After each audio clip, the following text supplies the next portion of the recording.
बिस्मिल्लाहिर्रहमानिर्रहीम। Mathematics bye Hasan में आपको खुशामदीद कहते हैं। आज हम 9th क्लास की एक्सरसाइज 1.4 डिस्कस करने जा रहे हैं, जिसका पहला क्वेश्चन ये है कि which of the following matrices are comfortable for multiplication. कि कौन से मैट्रिसेस हैं जो इनमें से जो हैं वो कंफर्टेबल हैं मल्टीप्लिकेशन के लिए। जैसे मैं पहला मैट्रिक्स यहाँ पर लिखता हूँ। पहला मैट्रिक्स जो यहाँ दिया है वो है 1 0 -1 एंड 2। ये मल्टीप्लाई हो रहा है -2 और 3 से। तो आपने ये बताना है कि ये काबिले ज़र्ब है या नहीं। तो उसके लिए आप याद रखें, आपको CR का मेथड पता होना चाहिए। C मीन्स कॉलम और R मीन रोज़। यानी जो पहला मैट्रिक्स है उसके कॉलम की तादाद, number of column of first matrix is equal to number of rows of second column. अगर इसके कॉलम की तादाद इसकी रोज़, इसके कॉलम की तादाद इसकी रोज़ की तादाद के बराबर है, तो ये दोनों काबिले ज़रब हैं। ठीक है। Number of columns of first matrix is equal to number of rows of second matrix. ठीक हो गया।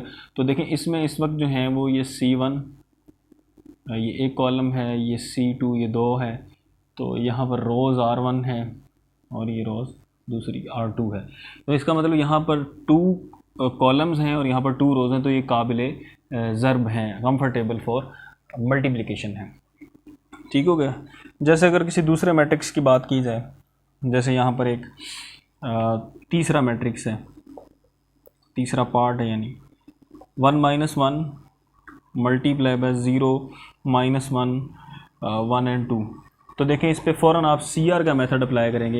यानी पहले के कॉलम की तादाद, इसमें जो है वो एक कॉलम है ये C1 और दूसरे की रोज़ ये बराबर होनी चाहिए। तो यहाँ R1 और ये R2 दो रोज़ हैं, तो इसकी तो तादाद बराबर ही नहीं है।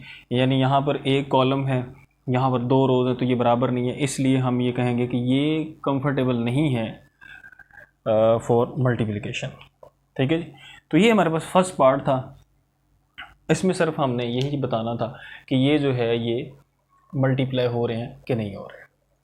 इसके बाद क्वेश्चन नंबर 2 है हमारे पास, जिसमें उन्होंने ये एक मैट्रिक्स दो दिए हैं, A is equal to this matrix and B is equal to this.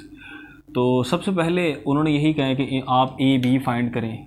एक तो लिखा है कि AB फाइंड करें, दूसरा ये लिखा हुआ है कि आप जो है वो BA भी फाइंड करें अगर पॉसिबल है। इफ़ पॉसिबल इसके सामने लिखा हुआ है कि इफ़ पॉसिबल BA भी फाइंड करें। ये क्यों लिखा है ये बाद में देखते हैं, पहले हम इसको सॉल्व करते हैं। तो AB का मतलब है कि आप A और B को मल्टीप्लाई कराएं, जैसे 3 - 1 0 2।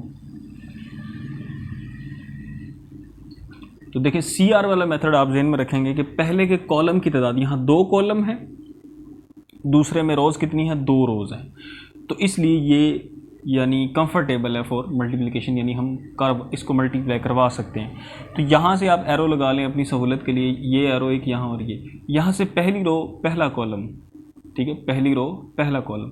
3 को मल्टीप्लाई कराएं 6 से, 3 multiply by 6 plus 0 multiply by 5। याद रखें मल्टीप्लाई में रूल है कि दरमियान में प्लस ही आता है। ठीक है जी।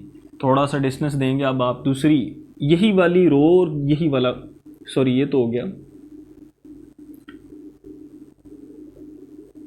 इसको मैट्रिक्स को यहाँ बंद कर लें। उसके बाद दूसरी रो फिर यही वाला column, -1 multiply by 6 plus 2 multiply by 5। तो AB हमारे पास आ जाएगा जी 6 3 कितने हुए, 18 प्लस 0 माइनस का 6 प्लस 10। तो इसे सॉल्व कर लें। AB इज़ इक्वल टू 18 और 4। ठीक है जी। तो ये हमारे पास A और B का आंसर आ गया।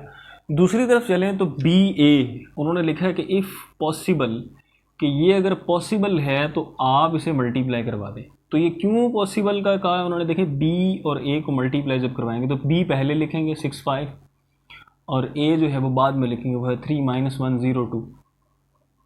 तो ये आप देखें कि इसमें अगर CR वाला मेथड हम लगाएं तो CR वाला मेथड ये कहता है कि पहले की कॉलम की तादाद दूसरी की जो है वो रो के बराबर होनी चाहिए। तो यहाँ तो कॉलम ही एक और उधर 2 रोज़ हैं, इसलिए ये कंफर्टेबल नहीं है। तो आप लिखेंगे नॉट पॉसिबल, ये मल्टीप्लाई नहीं हो सकता। ठीक है जी। तो ये था हमारे पास क्वेश्चन नंबर 2। इसके बाद हमारे पास क्वेश्चन नंबर 3 है। वो कह रहे फाइंड द फॉलोइंग प्रोडक्ट्स, इनके प्रोडक्ट्स यानी मल्टीप्लाई आप इसको करवाएं, जैसे सेकंड पार्ट में करता हूँ इसका थर्ड का, तो वो हमारे पास है 1 2 और 5 -4। अगर तो देखें उन्होंने ऊपर ये लिखा हुआ है हेडिंग के अंदर कि आप इसका प्रोडक्ट फाइंड करें, तो इसका मतलब ये है कि ये काबिल ज़रब हैं, तो उन्होंने हमसे कहा है, ठीक है ना। तो वैसे भी अगर आप देखना चाहें तो देख सकते हैं, CR का फ़ौरन मेथड आप ज़हन में रखें कि पहले के कॉलम की तादाद दूसरे के रोज़ के बराबर होनी चाहिए, तो वो बराबर है। फिर आप मल्टीप्लाई कैसे करवाएंगे, चाहे तो इनको नाम दे लें दोनों को कि ये A है ये B है, नहीं भी देना नाम तो ऐसे भी कर सकते हैं। यहाँ से ये रो ये कॉलम 1 × 5 प्लस माइनस का 4 × 2, ठीक है जी। ये तो ये हमारे पास आएगा जी 5 4 2 क्या आएगा 8, तो प्लस माइनस माइनस का 8, तो 8 में से आप 5 माइनस कर दें तो माइनस का 3, बड़ी वैल्यू का साइन आगे जाए। इसके अलावा और कोई पार्ट देखें, जैसे 5वां पार्ट है, इसमें 5वां पार्ट देखें तो वो है हमारे पास 1 -3 6 2 0 -1, और इसके बाद है जी 4 0 5 -4, ठीक हो गया जी। तो अब आप फिर CR मेथड देख लें यहाँ पर कि 2 कॉलम हैं और 2 ही रोज़ हैं।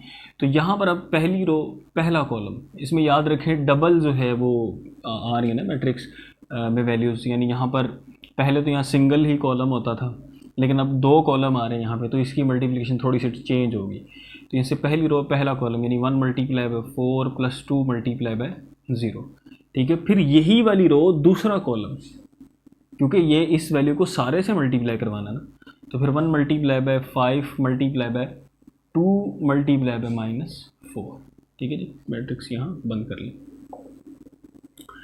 फिर माइनस यहाँ से दूसरी रो वही पहला कॉलम -3 × 4 = 0 × 0, फिर इसी को आगे -3 × 5 और प्लस 0 × -4, ठीक है जी।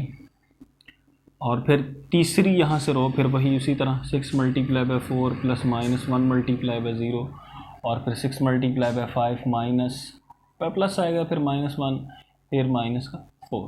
तो रिज़ल्ट लिख लें, ये आएगा 4 + 2, बल्कि वो 0 हो जाएगा, 0 से जो भी मल्टीप्लाई होगा वो, ठीक है। आगे आए तो 5 यहाँ पर सॉरी प्लस आएगा, 4 2 8 माइनस का 8 आएगा ना यहाँ पे जी, साइन चेंज हो।